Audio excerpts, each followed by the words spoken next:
Hi, everyone. It's Samantha Tennant, and welcome to another Fresh Fiction Video Book Club. Our guest today is Kendra Elliot. I mean, so many books. We have so much we're going to be able to talk to her about. She has been a number one best-selling author, multiple times listed on the Wall Street Journal's best-selling list. She has so many different series. Kendra, so good to see you today. Happy to be here. Thank you. And of course, the latest book is the start in a brand new series with Her First Mistake. Now, I want to jump into that, but I mean, it seems like there's so much buildup because this is a character that's appeared in previous books. So, what was kind of the inspiration of this particular series then? As soon as Noelle walked on the page in one of my Columbia River books, I think she's been in two, possibly three, but I'm pretty sure it's two. I knew she was someone I wanted to explore more. And when my publisher approached me about doing a new series, I said, you know what? I think I've got the character for you. And sure enough, there's been so much that I've been able to dive into with her. Well, and she has, I mean, it's the premise of the book, really. And I have to say, and even reading the description of the book, you already had pulled me in with one of the taglines of that her husband's murder. It wasn't just unsolved, it was unfinished. And I'm like, oh my gosh, what? I can't take credit for that tagline. But yeah, that is a good one. But since she's appeared in in the earlier series, I mean, how much of that backstory did you already have in mind versus what else you had to then develop None. to build this new series around her? I had none. And I had always been very vague whenever I brought up Noelle in the previous books. The only thing I ever said, the only thing her friends knew was she'd been married twice Mhm. and that she was from California somewhere. That was the only facts that I ever kind of slipped into the book because I didn't know. I didn't know her background. I didn't know what was going to happen, but I knew enough to leave things very vague in case I did one day want to go back and start digging in. And I did. Yeah. Her friends knew she didn't talk about herself a lot. And they just thought, okay, she's a very private person and kind of left it at that. But that was very convenient for me. Well, what was it for you then? What were the key elements of this character from a writer standpoint, as the creator essentially of that you knew this was the character I wanted to build things around, as opposed to anybody else, really? I, you know, I don't know. It's just a gut feeling. It happens sometimes and I just pulled her in out of the blue. I needed somebody for my other detective to work with. I'm like, okay, I'll make a female detective. And as I'm creating her, I'm like, something's really good here. There's a lot of mystery here. There's a lot of things I can develop with her. I'm going to just kind of tuck her in the back of my brain for a while, just in case I want to do something later. I thought perhaps she would get one book in the Columbia River series. But I kind of knew I could do more with her. Well, and that's the other thing that I've been fascinated with because you have multiple series. I mean, of course, you've got the Mercy Kilpatrick and you've got the Columbia Rivers and but all of these worlds are interrelated. So, I mean, how much when I usually think about world building, I have to admit I tend to think of like the fantasy, the paranormal, those otherworldly elements. But here, it is a contemporary setting, suspense, but especially with so many books in so many different series and where they're interconnected, because there are people who make appearances in this latest book. How do you keep all of that together? And is it a different style of world building, or how much world building are you really doing with that? I don't I don't know. I think when I created the Mercy Kilpatrick series, that to me felt like I was world building. That was Mm-hmm. my third series. And the first two series had taken place in the Portland area. But for the Mercy Kilpatrick, I moved her to Central Oregon, which there was just so much variety going on there. I'm like, okay, this is a place I could write about. That felt like world building. And I didn't want to leave. And in fact, there was a point where my publisher said, we'd like to see Mercy in a different setting, maybe in Portland. And I said, no, that's this is part of what is the appeal to the people, to my readers, is that weird world that she interacts with all the time. And sticking her in Portland would be kind of boring, I think. So, but yeah, once I started writing in Central Oregon, I knew I kind of wanted to stay there. I went in, let's see, the first book in the Columbia River series, which was right after Mercy Kilpatrick. I went to the Oregon coast, wrote a book there, wrote a setting there. But I was kind of done after that one book. And then I think I set a book in Portland. And then I had to return to Mercy and slip her and Truman in as main characters in the Columbia River series. I just keep coming back to Central Oregon. It's just the most interesting to me. And Do you, yes, it's hard to keep track of everything between all the series. do you think then it's more the location and that particular, um, I'll say quirkiness of the various Mhm. characters and things, or do you think it's more the actual characters themselves that? I think it's both. I really think it's both.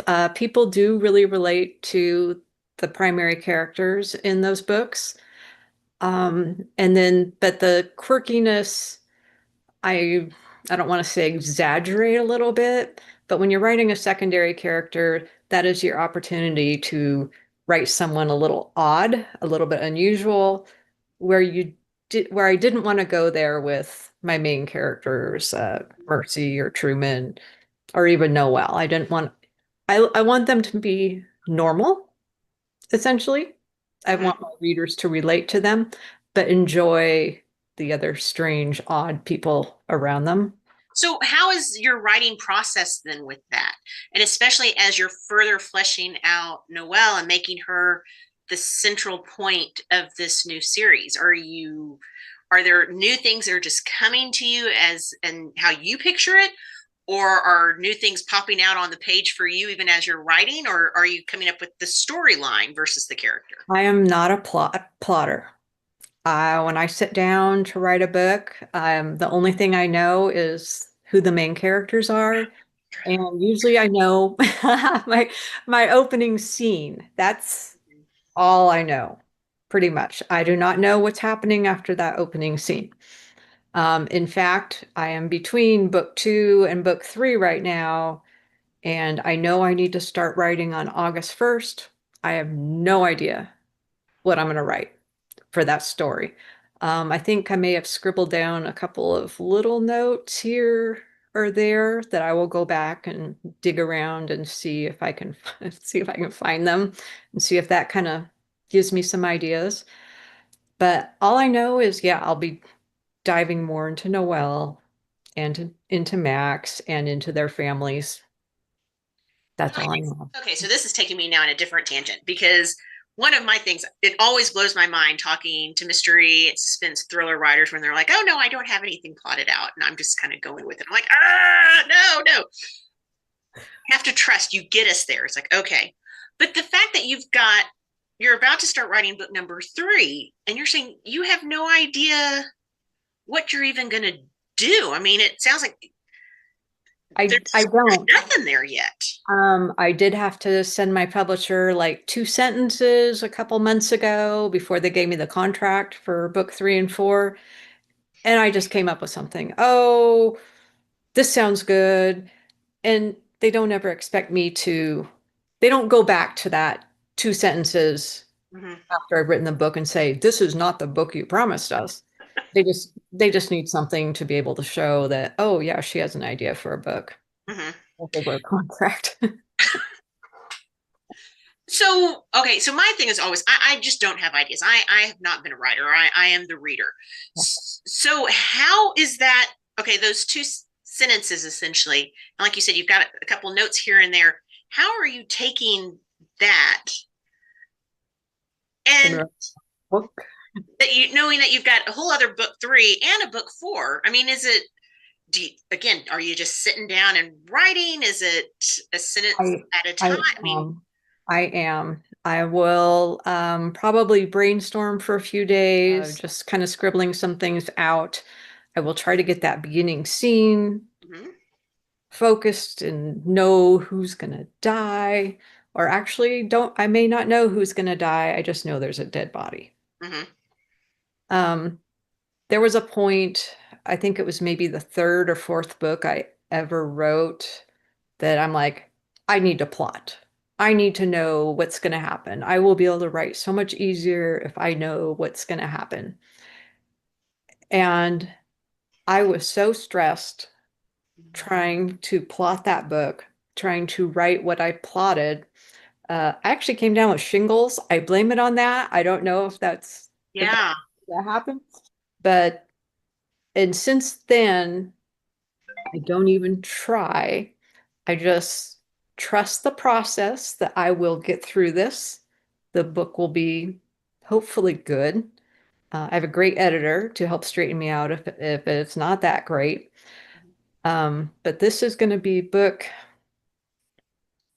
20. I think I've written 23 or 24 books, I think, plus 11 novellas.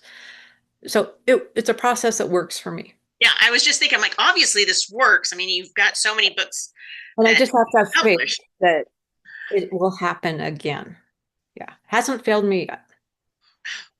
It's God, a and Melinda Leigh, my writing partner, yes, friend, yeah.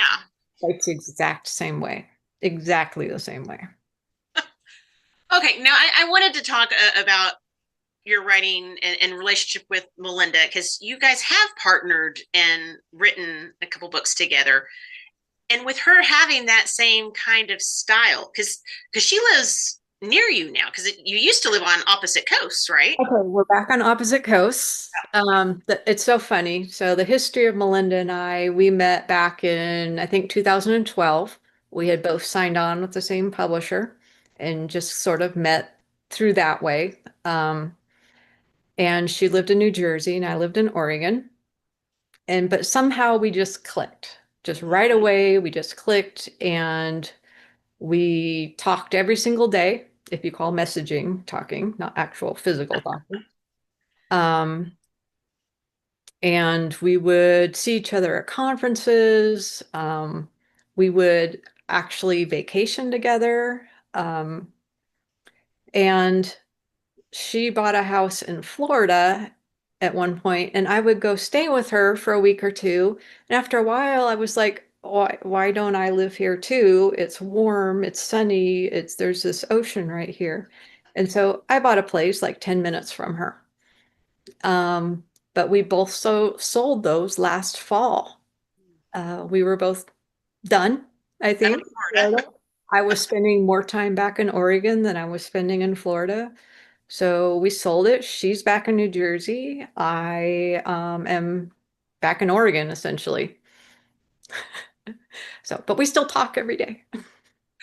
Well, from the writing element, okay, so I'm also curious on the timeline then. So did you guys, I'm assuming that you wrote while you were so physically close together, Well, we started with the novella series. right? I think That that was was when like you guys were on 2000, opposite sides, right? yeah, Yeah. 2014. And I would write one, then she would write the next one. We would actually meet somewhere, find a luxury hotel and spa, and brainstorm and plot for 3 days till we each knew what we were writing next in our novellas, so they made sense. So the novellas we had to plot. When you're writing with somebody, you have to know what And they are writing. that's kind of where I was going with the difference or with similar styles. Yeah. And a writing partner is someone you have to trust. You have to know their work ethic. You have to know, hey, they're going to be there for me. They will turn their words in on time, that sort of thing. And we already knew that about each other. When it came time we decided to write a novel together. We were both living in Florida at the time, so we were physically close and we would actually meet in person several days a week and plot and write. And it was actually a really great process. We wrote that book so fast. We'd been talking about it for 4 years, so we knew what was going to happen in the book.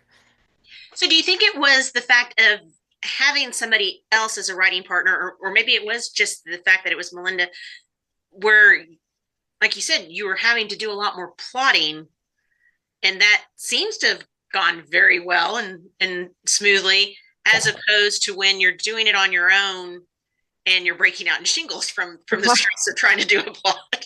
It's so nice to have someone to bounce ideas off of nonstop. It's so nice to have somebody else to come up with the ideas of, hey, what's going to happen next here? Well, how about this?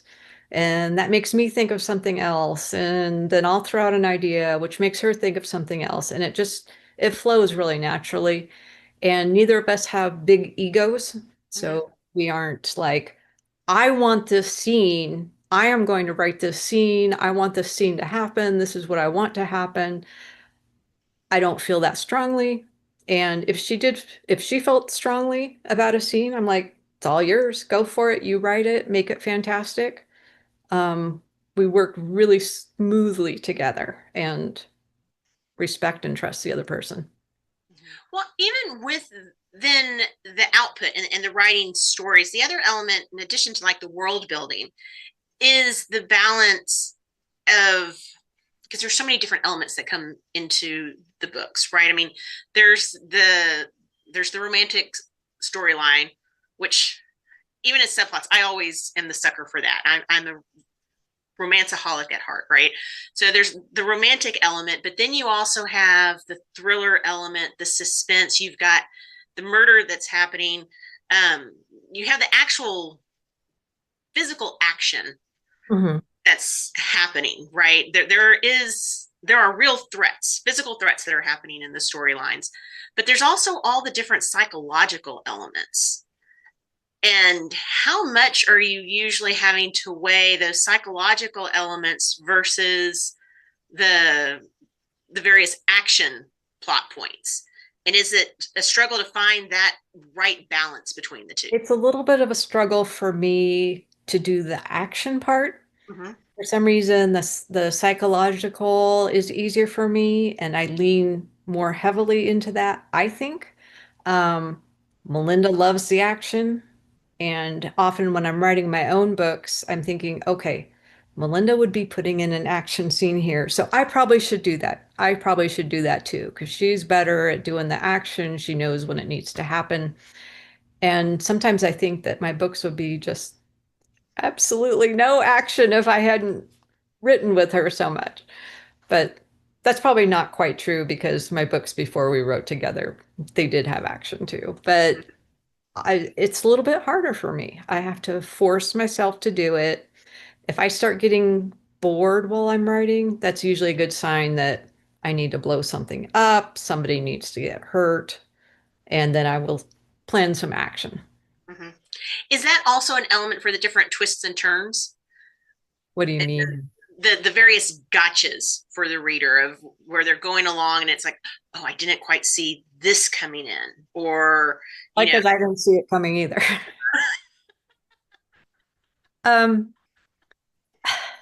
I don't want to say those just naturally happen, but they kind of do. Okay, so they're occurring during your initial writing process versus coming back after the fact and say, okay, this needs a little extra. I will go back occasionally. It's so nice to discover that I have created maybe a red herring somewhere that I didn't know I did when Mm-hmm, I'm 5 chapters down the road and I'm thinking, oh boy, I really wish I had somebody in this position. Oh my God, I do have somebody in that position. I wrote that, I happened to write that in and go back and just enhance it a little bit to make it exactly what I need. That happens a lot. It's kind of nice.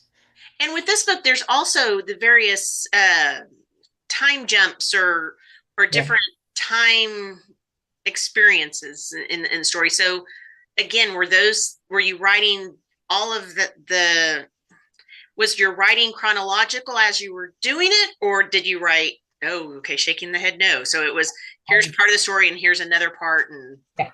Yeah. wow. Yeah.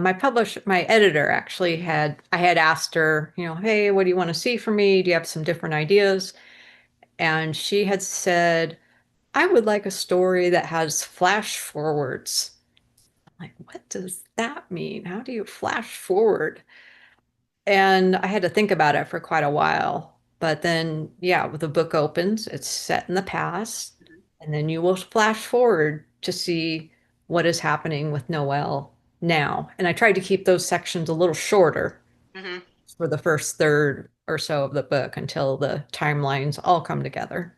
mm-hmm. But yes, I wrote that chronologically. Wow. Correct. Yeah, I didn't write each time period by itself. Mm-hmm. Oh gosh, that is a lot to A lot to keep track of. track of. I Gee whiz. I don't I said I don't plot, but I do keep a board of sticky notes of what happened in each chapter so I can look and see where I have been. Mm-hmm, That makes sense. And it helps me keep track of what's going on and what needs to happen a little further down the road. mm-hmm. Well, I want to switch over to what we call our fresh fiction facts. These are a series of quick, rapid fire questions. Hopefully, answers just come to the top of your head. Like, Yeah, as they always do, right?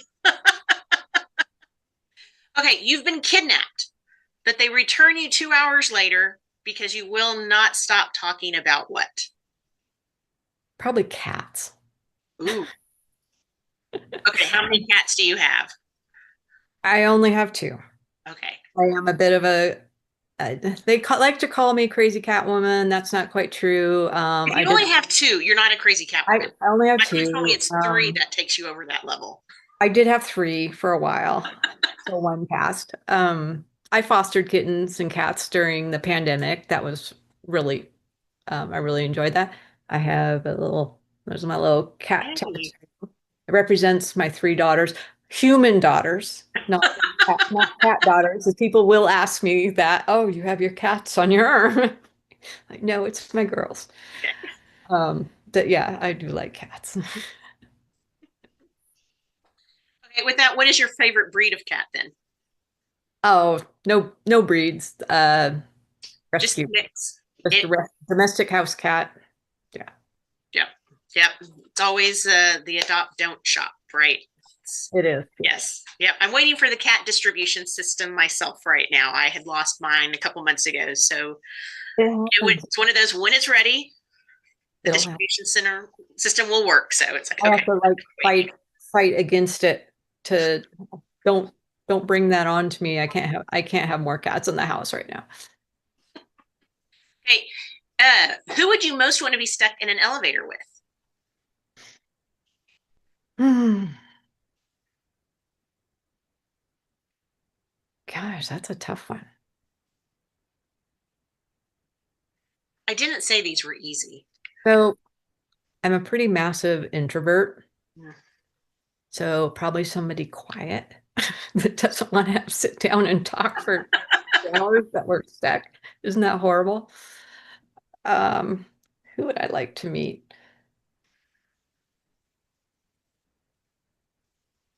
Gosh, I don't know. I can't come up with anything. It'll probably come Just up somebody quiet. That, later. that works. Okay. What is your go-to gas station snack on a road trip? A big Diet Coke fountain drink with an inch of lemonade. That would be good. Yes. Okay. Okay. Would you rather go back in time and meet your ancestors or go forward and meet your descendants? I'm going to say go back in time. Hmm. I don't know. The future seems kind of scary these days. I don't know if I want to go forward and see what's happening. Well, how far back in time would you want to go? Um, Back as long as there's still decent healthcare. Is there such a thing, that's the thing when I'm reading historical novels. I'm always wondering about their health care and if they're taking care of their teeth. Oh, yeah. In all of these Dental imaginings, hygienist. right, there's always got to be proper hygiene, bathroom facilities. I'm still expecting all of my regular creature comforts to still exist with me in those scenarios. Right? Okay. Being thriller, suspense, what three things do you always try to keep on you in case something ever happens in your purse or whatever? That has in case something horrible happens or just anything happens. Like things like I always have a little battery charger for my It can be phone, whichever direction you want to go. that sort of thing. I always have a little battery charger for my phone. I don't want that to die. Um, I used to always have a extra set of contacts with me when I wore contacts. I don't have to do that anymore. I used to always have a set of reading glasses with me or two. Luckily, I don't need those anymore either. Um, but I do keep eye drops because I have super dry eyes.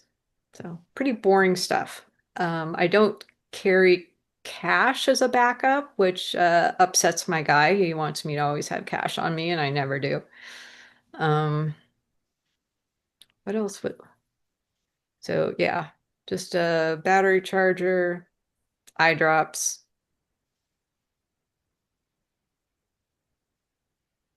extra set of keys to the house Oh. in case the little number pad doesn't work. Mm-hmm. That's it. I'm boring.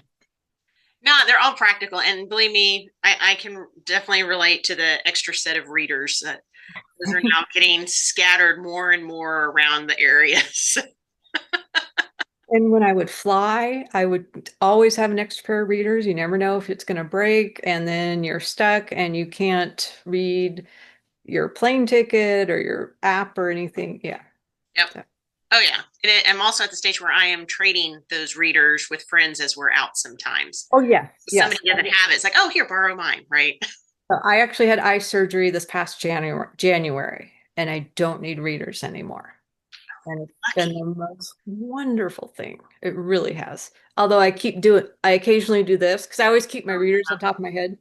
I find myself touching the top of my head to make sure they're still there or not about to fall off. Yep. Yeah. And I have another friend that does wearing multiple pairs. So I'd have my sunglasses and I'd put the readers up and it's just like, oh my gosh, just way too many different things happening. So like, go figure. Okay. What is the craziest thing that you have bought online or done as seen on TV? What was the second part of the question? The craziest thing that you've bought either online or as a infomercial as seen on TV type. Oh, okay, I see. I'm pretty boring. I don't go too crazy. Oh my gosh. I don't know, some weird heels maybe. And that would be, they popped up in my Instagram feed or something. Weird high-heeled booties that, I never wore. I can think of another pair of high heels that I bought that I never wore just because they popped up in Instagram. Yeah. They were pretty though. They sat on my closet shelf for a long time and they were pretty. Okay. Other than books, what is something that you own an obscene amount of? And not cats either. Those don't count. I am anti stuff. Mm. I think it's a reaction to my mom being such a collector of Mm. everything. I mean, she still has a million Beanie Babies. She still has a million. She collected little golden books. She collected dishes. Big collector, all these things.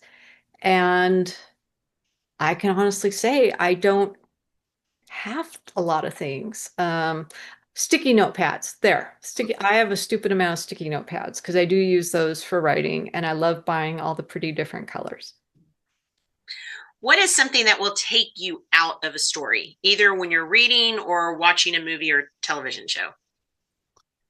Um, Usually an error, some sort of error of some sort. You know, one of them was I remember the guy flipped the safety on his gun. No, it was a Glock. They don't have that kind of safety. That sort of thing will get me a little bit. Mm-hmm. My guy is a retired police officer. He is the worst to watch TV cop shows with because he is constantly throwing up his arms, rolling his eyes. That's not how it goes. Not how it goes. So he gets pulled out a lot more than I do. Usually I can roll with most things. What is your most dog-eared copy of a book? The thing that you keep going back to read over and over again, either for fiction and enjoyment or for research. Probably Outlander. First book. The first book. Yeah. First four books. Mm-hmm. I will read those over and over. Mm-hmm. Yeah, that's one of my dad's favorite series. Which Really?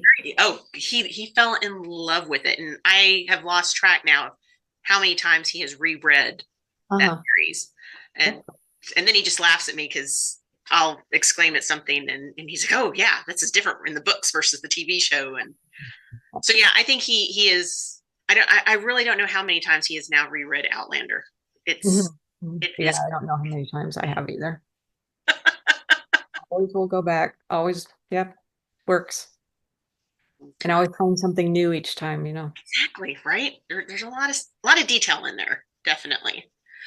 Well, of course, even though her first mistake just came out, and it's the brand new start of the series with Noelle, we're always wanting to know what can we look forward to next. I know that there is a book two since you're starting work on book three, but Book two, I tried to go a little since book one was so much about Noelle. I tried to dig into Max's background a little bit more 'cause you don't learn a lot about him in the first book.